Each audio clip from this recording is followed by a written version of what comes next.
مفتی طارق مسعود دیوبندی، اس کا ایک کلپ جو ہے وہ میری نظروں سے گزرا.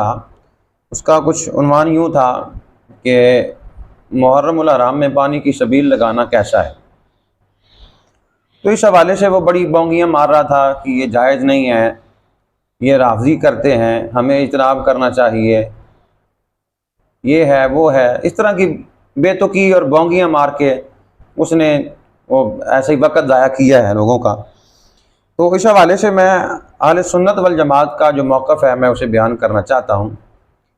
اعلیٰ حضرت رحمۃ اللہ تعالی علیہ سے بھی اس حوالے سے سوال ہوا تو آپ نے اس کا جواب یوں ارشاد فرمایا کہ پانی یا شربت کی شبیل لگانا جبکہ بنیت محمود اور خالصاً لوجہ اللہ ثواب رسانی ارواح طیبہ ائمہ طہار مقصود ہو، بلا شبہ بہتر و مستحب و کار ثواب ہے. حدیث میں ہے رسول اللہ صلی اللہ علیہ وسلم فرماتے ہیں کہ جب تیرے گناہ زیادہ ہو جائیں تو پانی پر پانی پلا، گناہ جھڑ جائیں گے جیسے آندھی میں پیڑ کے پتے جھڑتے ہیں. اور آپ فرماتے ہیں اسی طرح کھانا کھلانا لنگر بانٹنا بھی مندوب و باعث اجر ہے. حدیث میں ہے رسول اللہ صلی اللہ علیہ وسلم فرماتے ہیں اللہ تعالیٰ اپنے ان بندوں سے جو لوگوں کو کھانا کھلاتے ہیں فرشتوں کے سامنے مباحات فرماتا ہے کہ دیکھو یہ کیسا اچھا کام کر رہے ہیں.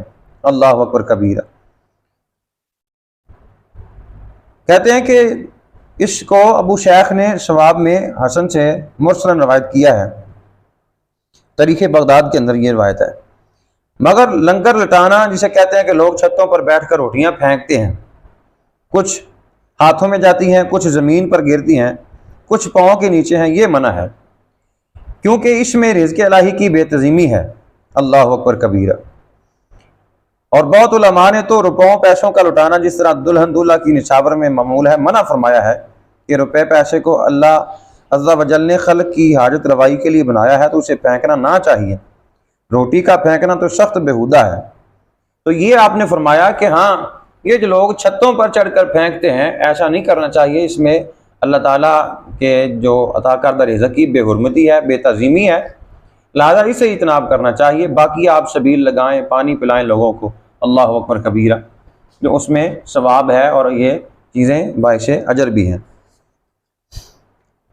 اعلیٰ حضرت رحمۃ اللہ تعالی علیہ نے اور بھی کئی مقامات پر آپ نے فرمایا کہ جب گرمی ہو تو پانی ٹھنڈا پلایا جائے، جاڑے کا موسم ہو تو چائے پلائی جائے، اور اگر اس طرح اگر اور بھی جو چیز بے دقت جو میسر ہو وہ کھلا دی جائے تو اس میں ثواب ہے.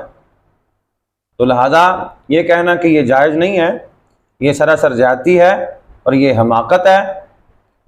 کیا مولوی طارق مسعود نے یہ حدیث پاک نہیں پڑھی بخاری شریف کے اندر؟ حضرت سعد بن عبادہ رضی اللہ تعالیٰ عنہ کو نبی علیہ السلام کے بارگاہ میں حاضر ہو کے کہتے ہیں یا نبی اللہ میری ماں دنیا سے چلی گئی تو کیا میں اپنی ماں کے لیے کچھ صدقہ کروں، کوئی اصال ثواب کروں؟ فرمایا ہاں. تو فرمایا تو پانی صدقہ کر. تو انہوں نے کنواں لے کر وقف کر دیا اور کہا حاضی لی سعد، یہ سعد کی ماں کے اصال ثواب کے لیے. اللہ اکبر کبیرہ.